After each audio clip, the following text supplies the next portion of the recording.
you talked about expecting some on-the-ground assessments at Fordo and other sites. It's been obliterated, Kelly. You're not disputing the DIA. Wait a minute. Yes. They didn't see it. All they can do is take a guess. Do you have a message for the intelligence community, though, in terms of unvarnished information getting to you, that it's not... I don't really have a message. I would say issue the report when you know what happened. The message was probably wait till you know the answer before you... Go ahead. With President Putin? Let him answer this. And the instinct of CNN, the instinct of the New York Times, is to try to find a way to spin it for their own political reasons, to try to hurt President Trump or our country. They don't care what the troops think. They don't care what the world thinks. They want to spin it to try to make him look bad based on a leak. Here we go. There's another one. Hello, sir. Thank you very much. We got them all today. Okay. So, Mr. President, you talked about expecting some on-the-ground assessments at Fordo and other sites. Now is that Israeli and U.S.? It's been obliterated, Kelly. It's been What is your message then, sir, to the intelligence community when they present reports? You're not disputing the DIA report. You're just... They presented a report that wasn't finished. We're talking about something that took place 3 days ago. I understand that, sir. The report was done 2 days ago. Wait a minute. Yes. They didn't see it. All they can do is take a guess. Now, if you take a look at the pictures, if you take a look how it's all blackened, you know the fire and brimstone is all underground because it's granite and it's all underground. You don't show it. But even there, with all of that being said, the whole area for 75 yards around the hole where it hit is black with fire. The group that's run by this gentleman, in fact, you may want to talk about it for a second because we're going to issue a report. And I think it's not even a very exciting report at this point. It's been obliterated, totally obliterated.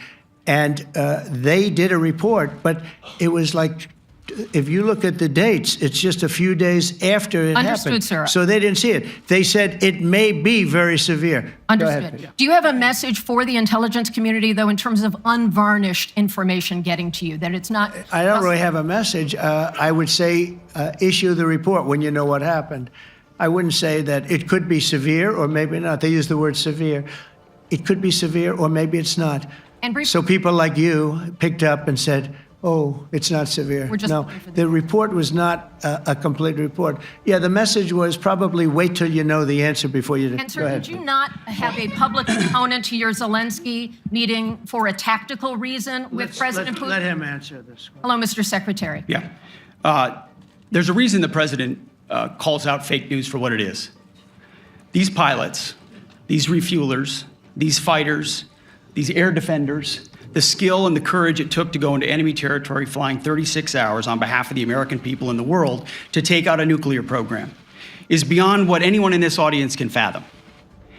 And then the instinct of CNN, the instinct of the New York Times, is to try to find a way to spin it for their own political reasons, to try to hurt President Trump or our country. They don't care what the troops think. They don't care what the world thinks. They want to spin it to try to make him look bad based on a leak. Of course, we've all seen plenty of leakers. And what do leakers do? They have agendas.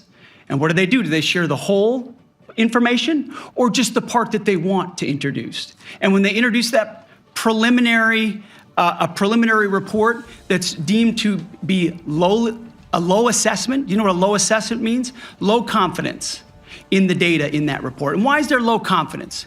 Because all of the evidence of what was just bombed by 12 30,000-pound bombs is buried under a mountain, devastated and obliterated.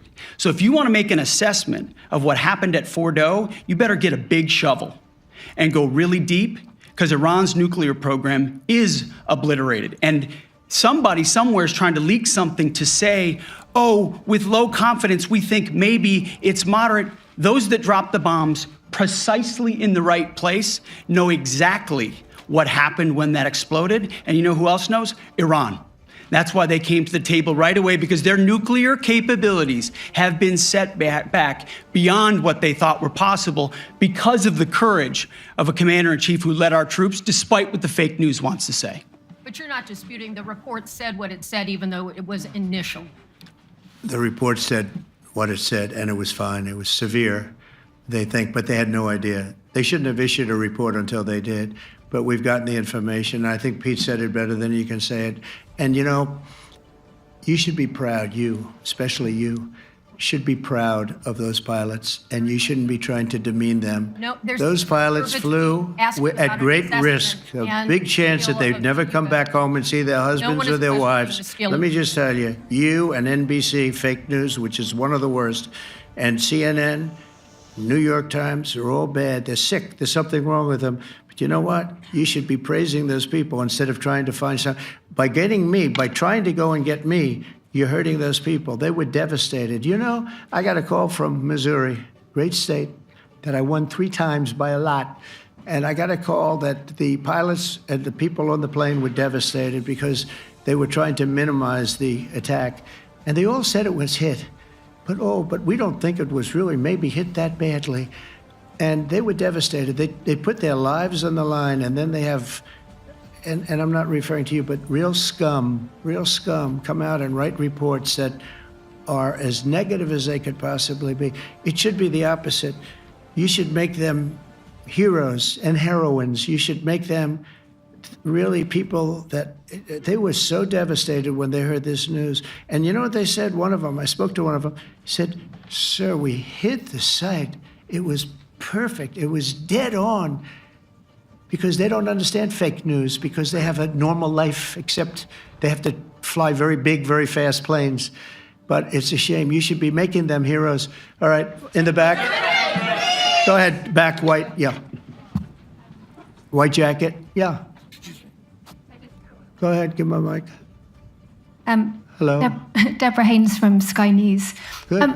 Mark Rutte, the NATO chief, who Mark. is your friend, he called you daddy earlier. Do you regard your NATO allies as kind of children? No, he likes me. I think he likes me. If he doesn't, I'll let you know. I'll come back and I'll hit him hard, okay? No? He did it very affectionately. Daddy, you're my daddy. Do you regard your NATO allies, though, as kind of like children, and they're obviously listening to you and they're spending more, and you're obviously appreciative of that, but do you hope that actually they're going to be able to defend themselves, defend Europe on their own? I think they need help a little bit at the beginning, and I think they'll be able to, and I think they're going to remember this day. And this was a big day for NATO. You know, this was a very big day. They took it. One of the gentlemen said, "You know what? We've been trying to raise the rate for 30 years," he said, 20 years, from almost the beginning. And he's been there for a long time. He said, "Until you came along, it never happened." What you did is amazing. It's been sort of an amazing day for a lot of reasons, but also for that. Yeah, go ahead. Do you think they can do it without you, though, in the future? Can they do it without Well, ask the Mark. United States? I mean, you have to ask Mark, okay? So we're heading back. I want to thank these 2 gentlemen behind me. They're incredible people, both of them. They've done a fantastic job. And Susie's in the front, and she's done great. And Monica, thank you very much. That was quite an exciting time. And we're going to be heading back. We'll be back soon, and we'll see you in Washington, D.C. Remember this, we have the hottest country anywhere in the world. Thank you very much, everybody. Thank you.